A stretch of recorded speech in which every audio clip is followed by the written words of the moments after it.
Goodness evening ന്യൂസിലേക്ക് സ്വാഗതം. പ്രധാന വാർത്തകൾ. സർക്കാർ ട്രിപ്പിൾ ടാക്സ് പിരിക്കുന്നു. കിഫ്ബിക്കെതിരെ ആഞ്ഞടിച്ച വി.ഡി. സതീശൻ. പാതിവില തട്ടിപ്പ് കേസ് ആരോപണം നിഷേധിച്ച മാത്യു കുഴൽനാടൻ എം.എൽ.എ. മിഹിർ അഹമ്മദിന്റെ മരണം കുറ്റക്കാർക്കെതിരെ കർശന നടപടി സ്വീകരിക്കുമെന്ന് വിദ്യാഭ്യാസ മന്ത്രി. അടുത്തത് ബംഗാൾ. മമതാ ബാനർജിക്ക് മുന്നറിയിപ്പുമായി ബി.ജെ.പി.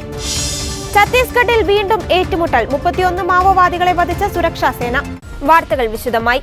കിഫ്ബിയിൽ പ്രതിപക്ഷത്തിന്റെ അടിയന്തര പ്രമേയ നോട്ടീസിന് അവതരണാനുമതി നിഷേധിച്ചു. ഇതിനെ തുടർന്ന് പ്രതിപക്ഷം സഭ ബഹിഷ്കരിച്ചു. കിഫ്ബി പദ്ധതികൾ താളം തെറ്റിയെന്ന് ആരോപിച്ചാണ് പ്രതിപക്ഷം നിയമസഭയിൽ അടിയന്തര പ്രമേയത്തിന് നോട്ടീസ് നൽകിയത്. ഞാൻ ബഹുമാനപ്പെട്ട ധനകാര്യമന്ത്രിയോട് യോജിക്കുകയാണ്. കാരണം കിഫ്ബി ഇപ്പോൾ ഡ്രിപ്പ് കൊടുക്കേണ്ട അവസ്ഥയല്ല. കാരണം വെന്റിലേറ്ററിലാണ്. എപ്പോഴാണ് വെന്റിലേറ്റർ ഊരേണ്ടത് എന്ന് ബന്ധുക്കളോട് ഡോക്ടർമാർ ചോദിക്കേണ്ട അവസ്ഥയിലാണ്. അല്ല, നിങ്ങൾ ബഹളം ഉണ്ടാക്കണ്ട. ഇത് നമ്മുടെ സംസ്ഥാനത്തെ ബാധിക്കുന്ന ഒരു പ്രധാനപ്പെട്ട വിഷയമാണ്.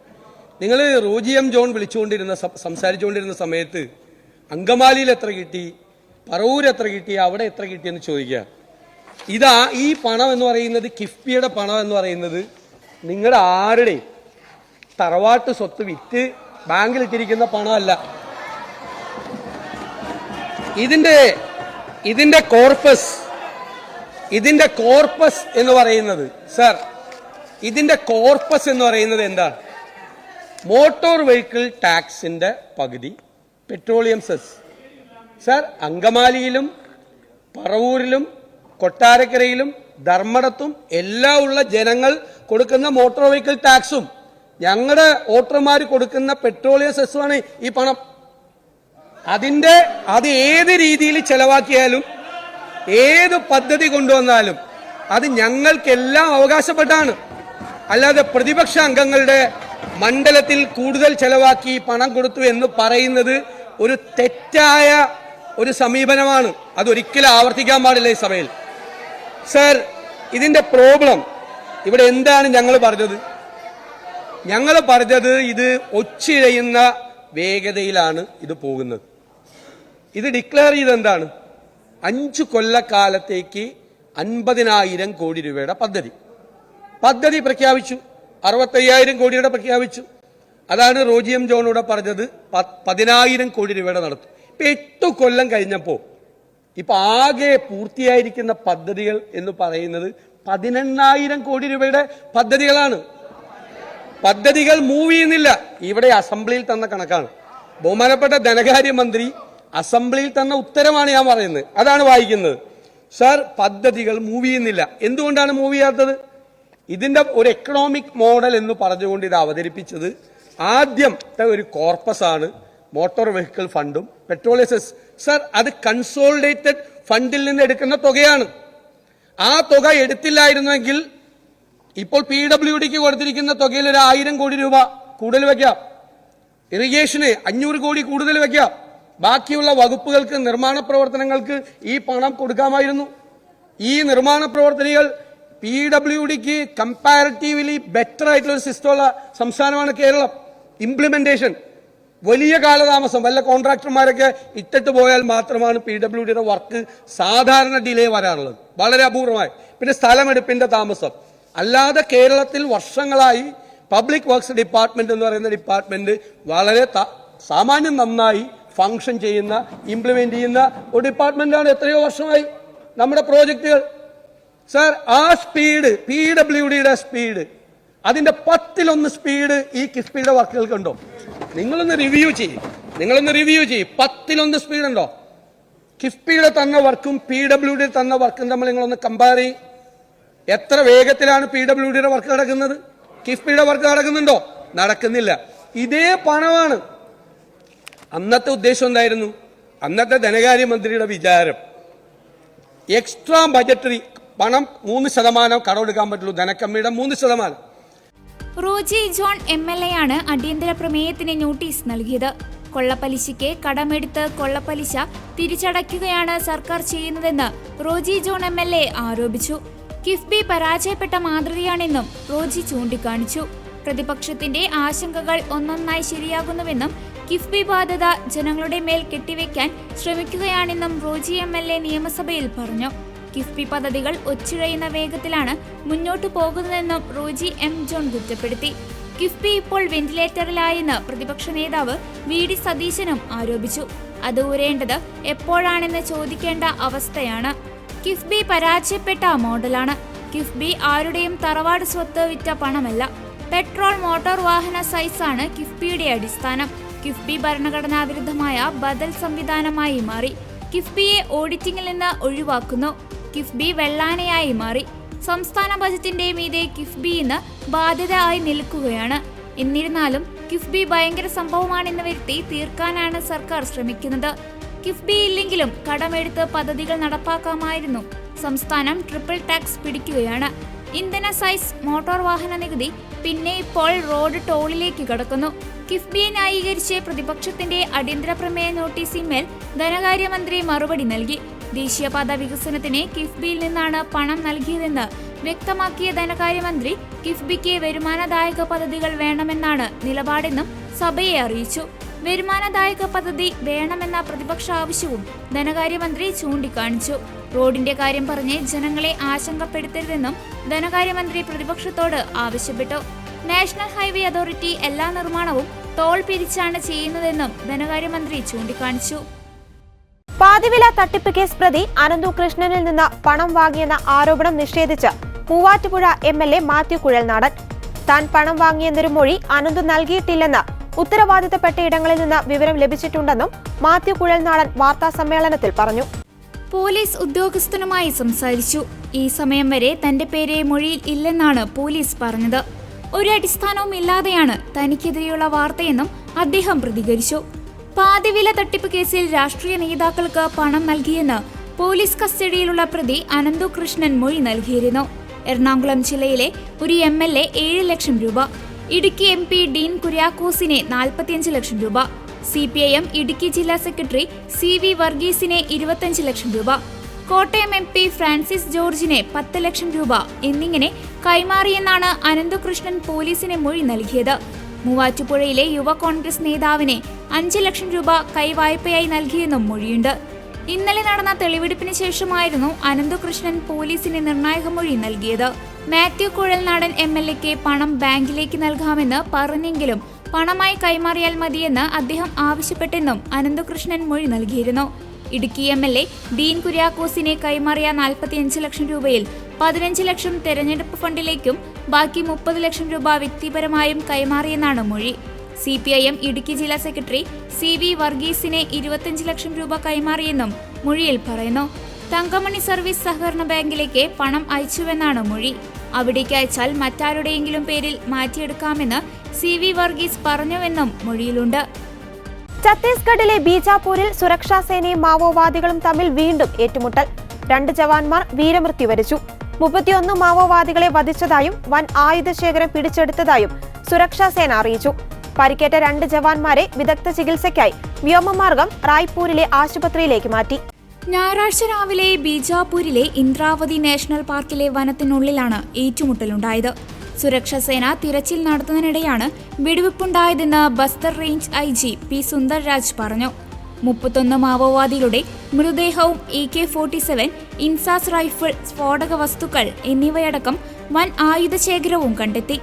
കൂടുതൽ ജവാന്മാരെ വിന്യസിച്ചതായും ഏറ്റുമുട്ടൽ തുടരുകയാണെന്നും IG വ്യക്തമാക്കി. വീരമൃത്യു വരിച്ച ജവാന്മാർക്ക് ആദരാഞ്ജലി അർപ്പിച്ച മുഖ്യമന്ത്രി വിഷ്ണു ദേവ് സായ് ജവാന്മാരുടെ ജീവത്യാഗം വെറുതെയാകില്ലെന്നും സംസ്ഥാനത്തെ ബാധിച്ച മാവോവാദമെന്ന അർബുദത്തെ തുടച്ചു നീക്കുമെന്നും വ്യക്തമാക്കി. പ്രധാനമന്ത്രി നരേന്ദ്രമോദിയുടെയും കേന്ദ്ര ആഭ്യന്തരമന്ത്രി അമിത്ഷായുടെയും നേതൃത്വത്തിൽ ഈ വർഷം മാർച്ചിനുള്ളിൽ മാവോവാദികളെ തുടച്ചു നീക്കുമെന്ന് വിഷ്ണുദേവ് സായ് നേരത്തെ വ്യക്തമാക്കിയിരുന്നു. ബീജാപൂരിൽ ഒരാഴ്ച മുൻപുണ്ടായ ഏറ്റുമുട്ടലിൽ 8 മാവോവാദികൾ കൊല്ലപ്പെട്ടിരുന്നു. ഈ വർഷം ബസ്തർ ഡിവിഷനിൽ മാത്രം 2 മാസത്തിനിടെ 65 മാവോവാദികളാണ് സുരക്ഷാ സേനയുമായുണ്ടായ ഏറ്റുമുട്ടലിൽ കൊല്ലപ്പെട്ടത്. 11 ജവാന്മാർ വീരമൃത്യു വരിച്ചു. 81 മാവോവാദികൾ ആയുധം വെച്ച് കീഴടങ്ങി. കഴിഞ്ഞ ജനുവരി 6 മാവോവാദികൾ നടത്തിയ IED സ്ഫോടനത്തിൽ 8 ജവാന്മാർ വീരമൃത്യു വരിച്ചിരുന്നു. 2024 ഛത്തീസ്ഗഡിൽ മാത്രം 219 മാവോവാദികളാണ് ഏറ്റുമുട്ടലിൽ കൊല്ലപ്പെട്ടത്. 2021 ഏപ്രിൽ 3-നുണ്ടായ ഏറ്റുമുട്ടലിൽ 22 ജവാന്മാർ വീരമൃത്യു വരിച്ചു. 2024 ജനുവരി 30-നുണ്ടായ ഏറ്റുമുട്ടലിൽ 3 CRPF ജവാന്മാരും വീരമൃത്യു വരിച്ചു. മാർച്ച് 31-നുള്ളിൽ രാജ്യത്തെ മാവോവാദി മുക്തമാക്കുമെന്ന് കേന്ദ്ര ആഭ്യന്തരമന്ത്രി അമിത് ഷാ വ്യക്തമാക്കി. ഒരു ഇന്ത്യൻ പൗരന് പോലും മാവോവാദികൾ കാരണം ഇനി ജീവൻ നഷ്ടമാകില്ല. ദൗത്യത്തിനിടെ വീരമൃത്യു വരിച്ച സൈനികർക്കു മുന്നിൽ രാജ്യം പ്രണാമമർപ്പിക്കുന്നുവെന്നും അദ്ദേഹം പറഞ്ഞിരുന്നു. ഗ്ലോബൽ പബ്ലിക് സ്കൂളിലെ വിദ്യാർത്ഥി മിഹിർ അഹമ്മദ് ആത്മഹത്യ ചെയ്ത വിഷയം വളരെ ഗൗരവത്തോടെയാണ് സർക്കാർ കാണുന്നതെന്ന് വിദ്യാഭ്യാസ മന്ത്രി V Sivankutty. Global public school പ്രവർത്തിക്കുവാനുള്ള NOC ഹാജരാക്കുവാൻ പൊതുവിദ്യാഭ്യാസ വകുപ്പ് നിർദ്ദേശം നൽകിയിരുന്നു. ഇതുവരെ സ്കൂൾ അധികൃതർ ഹാജരാക്കിയിട്ടില്ലെന്ന് വിദ്യാഭ്യാസ മന്ത്രി കൂട്ടിച്ചേർത്തു. റാഗിംഗ് പൊതുസമൂഹത്തിൽ നിന്നും പോലീസിൽ നിന്നും മറച്ചുവെക്കാൻ സ്കൂൾ അധികൃതർ ശ്രമിച്ചെന്ന് മാതാപിതാക്കൾ പരാതി നൽകിയിരുന്നു. റാഗിംഗ് സംബന്ധിച്ച പരാതി സ്കൂൾ അധികൃതർ നിഷേധിച്ചുവെന്ന് വിദ്യാഭ്യാസ മന്ത്രി പറഞ്ഞു. CBSE സ്കൂൾ സംസ്ഥാനത്ത് പ്രവർത്തിക്കാൻ പൊതുവിദ്യാഭ്യാസ വകുപ്പിന്റെ NOC ആവശ്യമാണ്. 1-ാം ക്ലാസ്സിലെ കുട്ടികൾക്ക് പ്രവേശന പരീക്ഷ, ഇന്റർവ്യൂ നടത്തുന്നത് ബാലാവകാശ നിയമപ്രകാരം കുറ്റകരമാണ്. ഇത്തരം സ്കൂളുകൾക്കെതിരെ നടപടിയുണ്ടാകും. ഇക്കാര്യം വിദ്യാഭ്യാസ വകുപ്പിന്റെ ശ്രദ്ധയിൽപ്പെട്ടിട്ടുണ്ടെന്നും മന്ത്രി ശിവൻകുട്ടി പറഞ്ഞു. സർക്കാരിന്റെ NOC വാങ്ങേണ്ട സ്കൂളുകളെല്ലാം ഉടൻ വാങ്ങണം. മിഹിർ അഹമ്മദിന്റെ ദൗർഭാഗ്യകരമായ മരണത്തിന് ശേഷം തങ്ങളുടെ കുട്ടികൾക്കും സ്കൂളിൽ വെച്ച് സമാനമായ റാഗിംഗ് നേരിടേണ്ടി വന്നിട്ടുള്ളതായി വെളിപ്പെടുത്തി നിരവധി മാതാപിതാക്കൾ രംഗത്തെത്തിയിട്ടുണ്ട്. ഗ്ലോബൽ പബ്ലിക് സ്കൂളിന് NOC ലഭിച്ചതുമായി ബന്ധപ്പെട്ട രേഖകൾ അടിയന്തരമായി സമർപ്പിക്കാൻ സ്കൂൾ അധികൃതരോട് നിർദ്ദേശിച്ചിട്ടുണ്ട്. കാംബ്രിഡ്ജ് ഇന്റർനാഷണൽ സിലബസ് പ്രകാരം സ്കൂൾ നടത്താനുള്ള NOC ഈ സ്കൂൾ ഹാജരാക്കിയിട്ടില്ല. ഈ വിഷയത്തിൽ അന്വേഷണ റിപ്പോർട്ട് തയ്യാറാക്കി തുടർ നടപടികൾ ദ്രുതഗതിയിൽ സ്വീകരിച്ചു വരികയാണ്. ഇത്തരം ദൗർഭാഗ്യകരമായ സംഭവങ്ങൾ ആവർത്തിക്കാതിരിക്കാനുള്ള കർശന നടപടികൾ സ്വീകരിക്കുന്നതാണെന്നും ശിവൻകുട്ടി കൂട്ടിച്ചേർത്തു. പൊതുവിദ്യാഭ്യാസ വകുപ്പിന്റെ നേരിട്ടുള്ള നിയന്ത്രണത്തിലല്ല CBSE ICSE സ്കൂളുകൾ പ്രവർത്തിക്കുന്നത്. എങ്കിലും അവയ്ക്ക് സംസ്ഥാനത്ത് പ്രവർത്തിക്കുന്നതിന് പൊതുവിദ്യാഭ്യാസ വകുപ്പിന്റെ NOC ആവശ്യമാണ്. രാജിവെച്ച മണിപ്പൂർ മുഖ്യമന്ത്രി N ബിരേൻ സിംഗിനെതിരെ വിമർശനവുമായി പ്രതിപക്ഷ നേതാവ് രാഹുൽ ഗാന്ധി. 2 വർഷത്തോളം ബിരേൻ സിംഗ് മണിപ്പൂരിൽ ഭിന്നതയുണ്ടാക്കി. പ്രധാനമന്ത്രി നരേന്ദ്രമോദി മണിപ്പൂർ സന്ദർശിക്കണം. മണിപ്പൂരിൽ സമാധാനം പുനഃസ്ഥാപിക്കുന്നതിനാണ് മുൻഗണനയെന്നും രാഹുൽ ഗാന്ധി കൂട്ടിച്ചേർത്തു. അടങ്ങാത്ത കലാപത്തിലെ സുപ്രീം കോടതി അന്വേഷണം, വർദ്ധിച്ചുവരുന്ന സമ്മർദ്ദം, കോൺഗ്രസിന്റെ അവിശ്വാസ പ്രമേയമെല്ലാം ബിരേൻ സിംഗിനെ രാജിവെപ്പിക്കാൻ നിർബന്ധിതനാക്കിയെന്നും രാഹുൽ ഗാന്ധി പറഞ്ഞു. ബിരേൻ സിംഗിനെതിരെ വിമർശനവുമായി കോൺഗ്രസ് നേതാവ് ജയറാം രമേശും രംഗത്തെത്തി. ഇന്ന് അവിശ്വാസ പ്രമേയം കൊണ്ടുവരാൻ കോൺഗ്രസ് തീരുമാനിച്ചിരുന്നു. ഈ സാഹചര്യം മനസ്സിലാക്കിയാണ് ബിരേൻ സിംഗ് രാജിവെച്ചത്. കലാപം ആരംഭിച്ച അന്നു മുതൽ കോൺഗ്രസ് ബിരേൻ സിംഗിന്റെ രാജി ആവശ്യപ്പെട്ടിരുന്നു.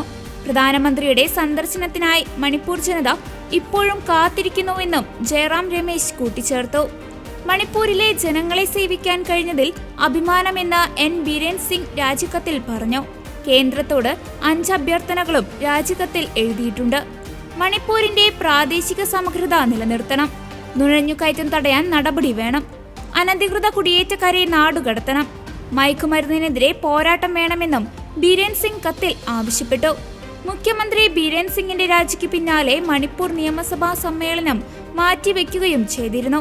മണിപ്പൂരിലെ സ്ഥിതിഗതികൾ നേരിട്ട് വിലയിരുത്താൻ BJP നേതാവ് സംപീത് പാത്ര ഇംഫാലിൽ തങ്ങുന്നുണ്ട്.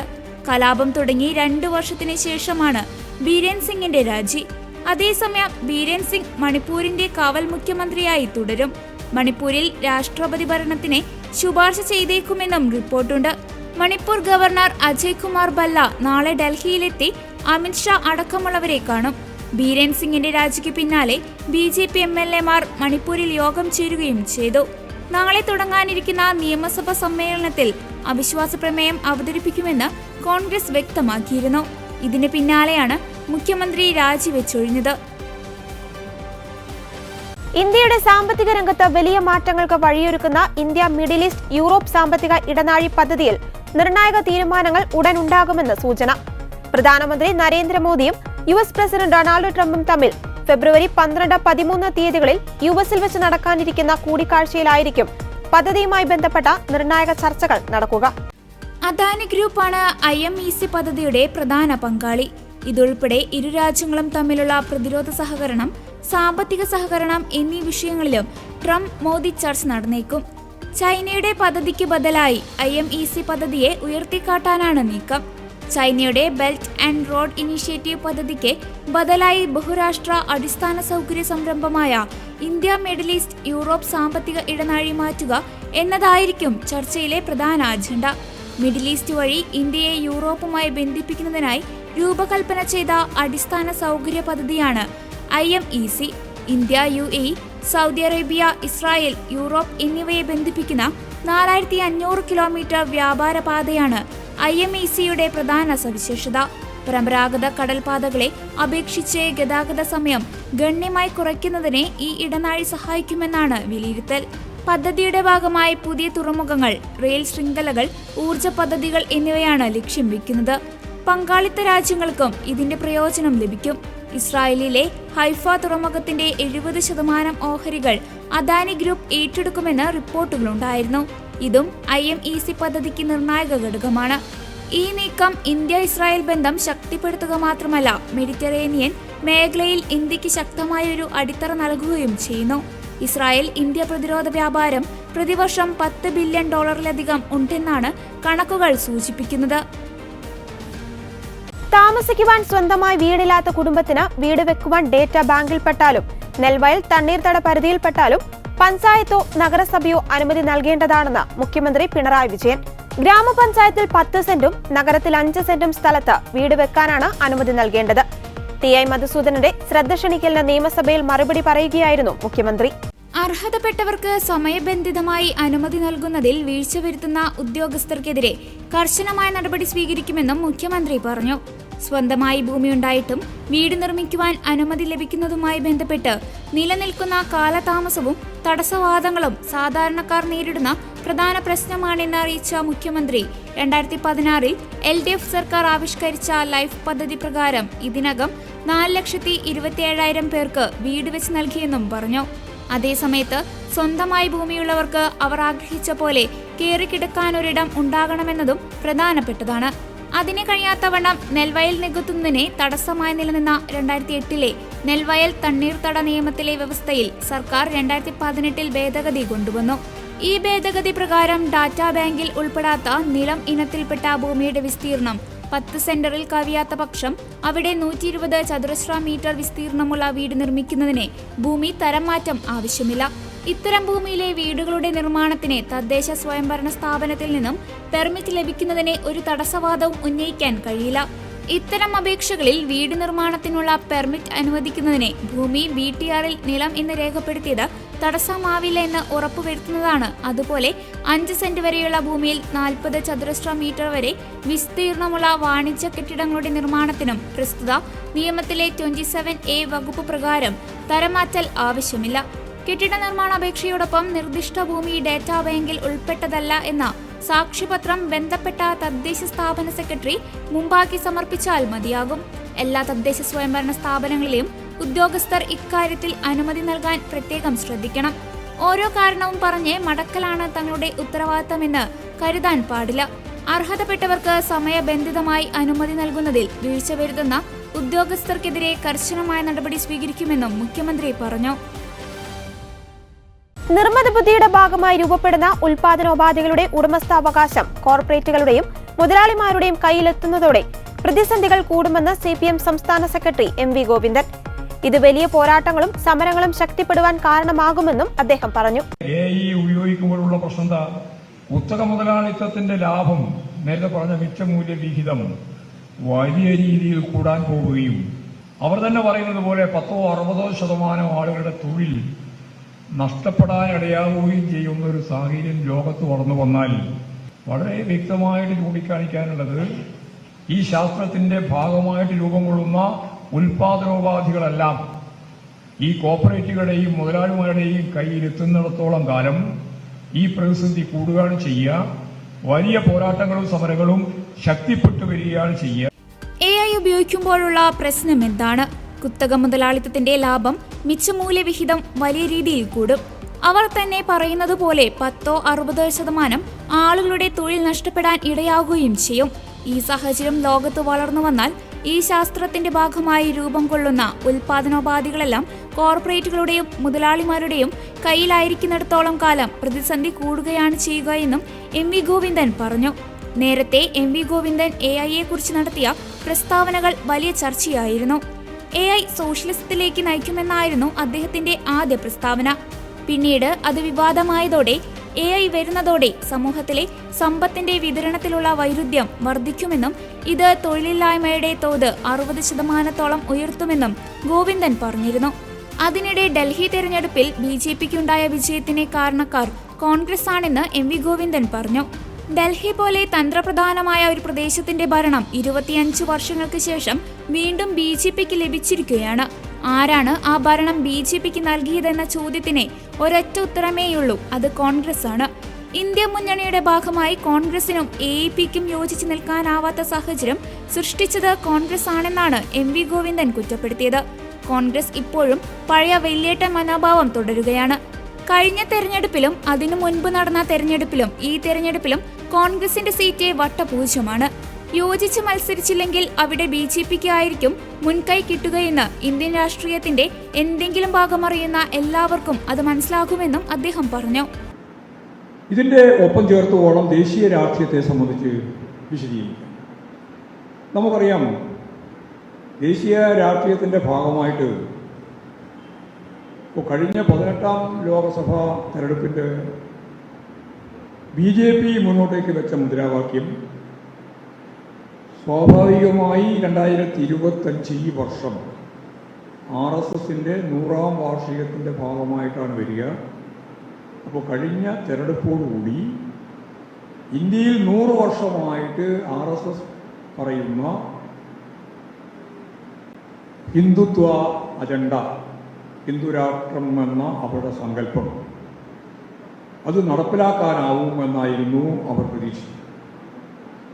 അത് ഉന്നം വെച്ചുകൊണ്ടാണ് അവർ പറഞ്ഞത് 370 സീറ്റ് മുതൽ 430 സീറ്റ് വരെ BJPക്ക് നേടാം. അപ്പോൾ അതിനെന്താ പ്രതിരോധിക്കാനുള്ള വഴി? CPIMന്റെ 23ാം പാർട്ടി കോൺഗ്രസ് കണ്ണൂരിൽ ചേർന്ന് അത് അംഗീകരിച്ച രാഷ്ട്രീയ പ്രമേയത്തിൽ BJPയുടെ ഈ അപകടകരമായ ഫാസിസ്റ്റിക് രീതിയിലുള്ള കടന്നാക്രമത്തെ നമുക്കെങ്ങനെയാണ് പ്രതിരോധിക്കാനാവുക എന്ന കാര്യം ചർച്ച ചെയ്തപ്പോൾ കൃത്യമായി ഒരു നിലപാട് ഞങ്ങൾ സ്വീകരിച്ചു. അത് CPIMന് ഇന്ത്യയിലാകെയുള്ള സ്വാധീനം അടിസ്ഥാനപ്പെടുത്തിയിട്ട് BJPയെ അധികാരത്തിൽ ഒഴിവാക്കാനൊന്നും സാധിക്കുന്നതല്ല. പക്ഷെ ഒരു നിലപാട് ഞങ്ങൾ വെച്ചു. അതെന്താ? BJPയെ തോൽപ്പിക്കാനാവും. അതുവരെ BJPയെ തോൽപ്പിക്കാനാവില്ല എന്നാണ് അവരുടെ ധാരണ. 1ാമത്തെ ടേം കഴിഞ്ഞു, 2ാമത്തെ ടേം വന്നു. ഇനി BJPക്ക് അതിശക്തിയായി മുന്നോട്ടേക്ക് പോകാനുള്ള സൗകര്യമാണ് രൂപം കൊള്ളുന്നത് എന്നായിരുന്നു പൊതുവെ പ്രധാനം. അപ്പോഴാണ് CPIM പറഞ്ഞത് സാധ്യതയുണ്ട്. എങ്ങനെയാണ് സാധ്യതയുണ്ട് എന്ന് പറഞ്ഞു വെക്കൽ? അതിൻ്റെ വഴി എന്താണെന്ന് കണ്ടു. BJPയെ തോൽപ്പിക്കണമെങ്കിൽ ഓരോ സംസ്ഥാനവും ഓരോ യൂണിറ്റായി എടുക്കണം. ആ യൂണിറ്റായി എടുക്കുന്ന സംസ്ഥാനത്തിൽ BJP വിരുദ്ധ വോട്ട് ചോർന്നു പോകാതെ BJPക്കെതിരായി ഏത് മണ്ഡലം ഏത് സ്ഥാനാർത്ഥി എന്ന് തീരുമാനിച്ച് ഒരു ഐക്യപ്രസ്ഥാനം രൂപപ്പെടുത്തി BJP വിരുദ്ധ വോട്ടുകൾ ഏകോപിതമാക്കണം. ഇതാണ് CPIM മുന്നോട്ടേക്ക് വെച്ച രാഷ്ട്രീയ പ്രമേയത്തിൻ്റെ ഒരു പ്രധാനപ്പെട്ട ഭാഗം. അതുകൂടി വെച്ചുകൊണ്ട് സഖാവ് യെച്ചൂരി ഉൾപ്പെടെയുള്ള പാർട്ടി നേതൃത്വം നടത്തിയ വലിയ ഒരു നീക്കത്തിലൂടെയാണ് ഏറ്റവും അവസാനം ഇന്ത്യ വേദി, ഇന്ത്യ ബ്ലോക്ക് യഥാർത്ഥത്തിൽ ഉയർന്നു വന്നു. സഖാവ് സീതാറാം യെച്ചൂരി അന്തരിച്ചപ്പോഴും ഇവിടെ എത്തിച്ചേർന്ന് പിന്നീട് രാഹുൽ ഗാന്ധി പറഞ്ഞു, ഇന്ത്യ ബ്ലോക്കിൻ്റെ ശില്പിയാണ് സഖാവ് സീതാറാം യെച്ചൂരി. അത് വെറുതെ പറഞ്ഞൊരു ഭംഗി വാക്കല്ല. കാരണം ഇങ്ങനെയൊരു രാഷ്ട്രീയ നിലപാട് സ്വീകരിക്കുകയും അതിൻ്റെ ഭാഗമായി പ്രായോഗിക തലത്തിൽ നിതീഷാണ് ആദ്യം പുറപ്പെട്ടത്. ബീഹാറിൻ്റെ മുഖ്യമന്ത്രി നിതീഷ് കുമാർ CPIMുമായിട്ട് ചർച്ച ചെയ്ത് ഇവരെല്ലാമായിട്ട് ചർച്ച ചെയ്യാൻ തീരുമാനിച്ച് ഒരു ഘട്ടം മുമ്പോട്ടേക്ക് വന്നപ്പോൾ കോൺഗ്രസിൻ്റെ ഈ വലിയേട്ടൻ മനോഭാവം അപ്പോഴും പ്രത്യക്ഷപ്പെട്ടു. എന്നിട്ട് പറഞ്ഞു ഇതിൻ്റെ ചെയർമാനായി കോൺഗ്രസിൻ്റെ പ്രസിഡന്റ് വരണം, ഖാർഗെ വരണം. അപ്പോൾ മനസ്സിലായി നിതീഷിന് ഇത് വേറെ കളിയാണ്. അപ്പോൾ തന്നെ അല്ലെങ്കിൽ കാര്യമാറ്റത്തിൻ്റെ ആശാനാണ്. അപ്പോൾ തന്നെ കാര്യം മാറി നേരെ BJP ക്യാമ്പിലേക്ക് നിതീഷ് കുമാർ പോയി. 27 വർഷത്തിന് ശേഷം ഡൽഹി നിയമസഭാ തെരഞ്ഞെടുപ്പിൽ വിജയം കൈവരിച്ചതിന് പിന്നാലെ ബംഗാൾ മുഖ്യമന്ത്രി മമതാ ബാനർജിക്ക് മുന്നറിയിപ്പുമായി BJP. അടുത്ത വർഷം നടക്കാനിരിക്കുന്ന ബംഗാൾ നിയമസഭാ തെരഞ്ഞെടുപ്പിൽ ജനങ്ങൾ തൃണമൂൽ കോൺഗ്രസിനെ ബംഗാളിൽ നിന്ന് തൂത്തെറിയുമെന്നാണ് BJP നേതാവ് സുവേന്ദു അധികാരിയുടെ മുന്നറിയിപ്പ്. ഡൽഹിയിലെ വിജയം നമ്മുടേതാണ്. 2026 ബംഗാളിലും ആ വിജയമുണ്ടാകുമെന്നും സുവേന്ദു അധികാരി പറഞ്ഞു. തലസ്ഥാനത്തെ ഇത്രയും കാലം ഭരിച്ച ആം ആദ്മി പാർട്ടി നശിപ്പിച്ചുവെന്നും പ്രധാനമന്ത്രി നരേന്ദ്രമോദിക്ക് മാത്രമേ ഡൽഹിയുടെ മഹത്വം വീണ്ടെടുക്കാൻ സാധിക്കുകയുള്ളൂ എന്നും അധികാരി പറഞ്ഞു. സുവേന്ദു അധികാരിക്ക് പിന്നാലെ BJP നേതാവ് സുഗാന്ത മജുംദാറും ഇക്കാര്യം ഉന്നയിച്ചു. ഡൽഹിയിലെ പോലെ ബംഗാളിലെ ജനങ്ങളും BJPക്ക് വോട്ട് ചെയ്യുമെന്നാണ് സുഗാന്ത മജുംദാർ പറഞ്ഞത്. BJPയുടെ വിജയത്തിൽ ഡൽഹിയിലെ ബംഗാളി സമൂഹത്തോട് ഇരു നേതാക്കളും നന്ദി അറിയിക്കുകയും ചെയ്തു. ഡൽഹി തെരഞ്ഞെടുപ്പിൽ തൃണമൂൽ കോൺഗ്രസിന്റെ പിന്തുണ ഇക്കുറി ആം ആദ്മി പാർട്ടിക്കായിരുന്നു. എന്നാൽ ബംഗാൾ ഭൂരിപക്ഷ പ്രദേശങ്ങളിൽ പോലും തോൽവിയാണ് ആം ആദ്മിക്ക് നേരിടേണ്ടി വന്നിരുന്നത്. ഡൽഹിയിലെ ബംഗാൾ ഭൂരിപക്ഷ മേഖലകളിൽ BJP മികച്ച വിജയം നേടിയെന്നും സുവേന്ദു അധികാരി പറഞ്ഞു. 2020 തൃണമൂൽ വിട്ട സുവേന്ദു അധികാരി BJPയിൽ ചേർന്നത്. 2021 നിയമസഭാ തെരഞ്ഞെടുപ്പിൽ മമതാ ബാനർജിയെ സുവേന്ദു പരാജയപ്പെടുത്തിയിരുന്നു. നന്ദിഗ്രാമിൽ നിന്നായിരുന്നു സുവേന്ദുവിന്റെ വിജയം. ലക്ഷക്കണക്കിന് അമേരിക്കക്കാരുടെ വ്യക്തിഗത വിവരങ്ങളടങ്ങിയ ട്രഷറി വകുപ്പ് രേഖകൾ എടുക്കുവാനുള്ള ഇലോൺ മസ്കിന്റെ ശ്രമം തടഞ്ഞ കോടതി. മസ്കിന് കീഴിലുള്ള ഗവൺമെന്റ് എഫിഷ്യൻസി വകുപ്പിനെയാണ് വ്യക്തികളുടെ ബാങ്ക് അക്കൗണ്ട് വിവരങ്ങളും സോഷ്യൽ സെക്യൂരിറ്റി വിവരങ്ങളും അടങ്ങുന്ന ട്രഷറി വകുപ്പ് രേഖകൾ എടുക്കുന്നതിൽ നിന്ന് US ജില്ലാ ജഡ്ജിയായ പോൾ എ എംഗൽമെയർ തടഞ്ഞത്. ട്രഷറി വകുപ്പിന്റെ സെൻട്രൽ പേയ്മെന്റ് സംവിധാനത്തിലേക്ക് ഇലോൺ മസ്കിനും സംഘത്തിനും നിയമം ലംഘിച്ച് ട്രംപ് ഭരണകൂടം പ്രവേശനാനുമതി നൽകിയെന്നാരോപിച്ച് 19 ഡെമോക്രാറ്റിക് അറ്റോർണി ജനറൽമാർ പരാതി നൽകിയതിനെ തുടർന്നാണ് കോടതി ഉത്തരവിറക്കിയത്. ടാക്സ് റീഫണ്ട്, സാമൂഹ്യ സുരക്ഷാ ആനുകൂല്യങ്ങൾ, വിരമിച്ച സൈനികർക്കുള്ള ആനുകൂല്യങ്ങൾ ഉൾപ്പെടെയുള്ള നിരവധി കാര്യങ്ങൾ കൈകാര്യം ചെയ്യുന്നത് ട്രഷറി വകുപ്പിന്റെ സെൻട്രൽ പേയ്മെന്റ് സംവിധാനത്തിലൂടെയാണ്. ഓരോ വർഷവും കോടിക്കണക്കിന് ഡോളറിന്റെ ഇടപാട് നടക്കുന്ന ഈ സംവിധാനത്തിൽ നിരവധി അമേരിക്കക്കാരുടെ സാമ്പത്തിക വിവരങ്ങളും വ്യക്തിവിവരങ്ങളും ഉണ്ട്. ട്രംപ് അധികാരമേറ്റ ജനുവരി 20 മുതൽ ട്രഷറി വകുപ്പിന്റെ സിസ്റ്റത്തിൽ നിന്ന് രേഖകൾ ശേഖരിക്കുന്നതിൽ നിന്ന് എല്ലാവരെയും കോടതി വിലക്കിയിട്ടുണ്ട്. അത്തരം രേഖകൾ ഡൗൺലോഡ് ചെയ്തവർ അത് ഉടൻ ഡിലീറ്റ് ചെയ്യണമെന്നും ഉത്തരവിൽ പറയുന്നു. ബരാക് ഒബാമ പ്രസിഡന്റ് ആയിരിക്കെ നിയമിച്ച ജഡ്ജിയാണ് പോൾ എ എംഗൽമെയർ. അറിയപ്പെടുന്ന വ്യവസായിയായ ഇലോൺ മസ്കാണ് ട്രംപ് ഭരണകൂടം രൂപം നൽകിയ ഗവൺമെന്റ് എഫിഷ്യൻസി ഡിപ്പാർട്ട്മെന്റിനെ നേതൃത്വം നൽകുന്നത്. ഡോജ് എന്ന പേരിലാണ് ഇത് അറിയപ്പെടുന്നത്. ട്രംപ് ഭരണകൂടത്തിന്റെ അനാവശ്യ ചെലവുകൾ കണ്ടെത്തുന്നതിനും ഒഴിവാക്കുന്നതിനും വേണ്ടിയുള്ള മാർഗനിർദ്ദേശങ്ങൾ നൽകുകയാണ് ഈ വകുപ്പിന്റെ ലക്ഷ്യം. ട്രഷറി വകുപ്പിന്റെ രേഖകളിലേക്കും മറ്റ് വിവിധ സർക്കാർ ഏജൻസികളിലേക്കുമുള്ള ഡോജിന്റെ കടന്നുകയറ്റത്തിനെതിരെ വ്യാപക വിമർശനം ഉയരുന്നുണ്ട്. ഭരണകൂടത്തിന്റെ തന്ത്രപ്രധാന മേഖലകളിലേക്ക് ഇലോൺ മസ്കിന്റെ സ്വാധീനം വർദ്ധിക്കുന്നതിലാണ് വിമർശകരുടെ പ്രധാന ആശങ്ക. കേസിൽ ഫെബ്രുവരി 14 കോടതി വാദം കേൾക്കും.